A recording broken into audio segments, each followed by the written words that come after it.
लोकसभा चुनाव 2024 के लिए उत्तर प्रदेश की सियासी मैदान में एक नई टीम तैयार हो गई है। जी हाँ, लोकसभा चुनाव के लिए असदुद्दीन ओवैसी की पार्टी एआईएमआईएम की यूपी में एंट्री हो गई है और एआईएमआईएम ने पल्लवी पटेल की पार्टी अपना दल कमेरावादी के साथ गठबंधन कर लिया है। इस गठबंधन का ऐलान आज यूपी की राजधानी लखनऊ में किया गया एक ज्वाइंट प्रेस कॉन्फ्रेंस में। इस प्रेस कॉन्फ्रेंस में पल्लवी पटेल ने पीडीएम पर जोर दिया। जी हाँ, पीडीएम मतलब पिछड़ा, दलित और मुस्लिम। पल्लवी पटेल ने कहा कि अखिलेश के पीडीए में जो ए था लास्ट में, वो कभी अकलियत हो जाता था, कभी अगड़ा हो जाता था और कभी ऑल हो जाता था, लेकिन इसीलिए हमने ए को हटाकर यहाँ एम रखा है। हमारा मकसद बिल्कुल साफ है, पीडीएम मतलब पिछड़ा, दलित और मुस्लिम। इस समाज पिछड़ा, दलित और मुसलमान समाज जिनके प्रति सरकार का जो रवैया है और मुख्य विपक्ष में बैठे जो लोग हैं, वो इन समाज के ऊपर हो रहे अन्याय के खिलाफ चुप बैठे हैं और उनके जायज सवालों के नाम पर पीछे हट रहे हैं। तो ऐसे में आज हम सरकार के खिलाफ,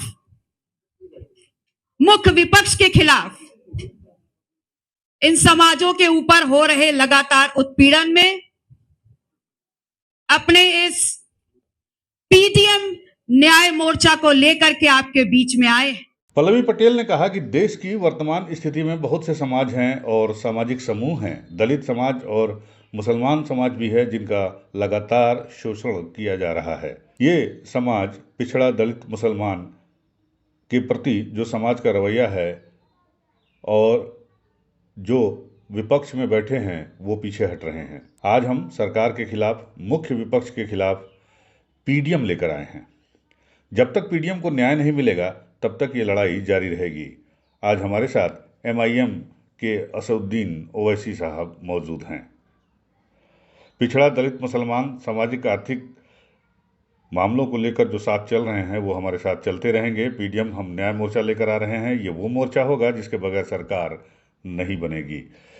इस दौरान वहां पर मौजूद ओवैसी ने कहा कि अखिलेश यादव कहते हैं कि ओवैसी बीजेपी की बी टीम है, इसलिए बार बार यूपी में आकर चुनाव लड़ते हैं। तो वो बताएं कि क्या इसीलिए डॉक्टर एसटी हसन का टिकट वहां पर कटवा दिया मुरादाबाद में। रामपुर के लिए भी हम ही जिम्मेदार हैं, उनकी कोई जिम्मेदारी नहीं है। मुरादाबाद में क्या हुआ?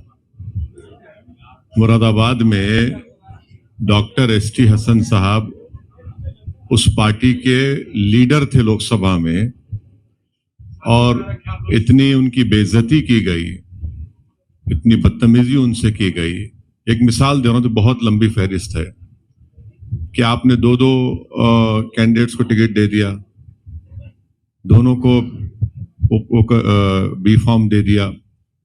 मेरे अल्फाज नहीं है, डॉक्टर साहब के खुद अल्फाज हैं ये। तो ओवैसी ने आगे कहा कि हमें इस चुनाव तक रुकना नहीं है, उसे आगे लेकर जाना है, उससे आगे बढ़कर काम करना है। हमें यकीन है यूपी की जनता पीडीएम को सहयोग करेगी। यूपी न्यूज़ 9 के लिए लखनऊ से इजहार अहमद की रिपोर्ट।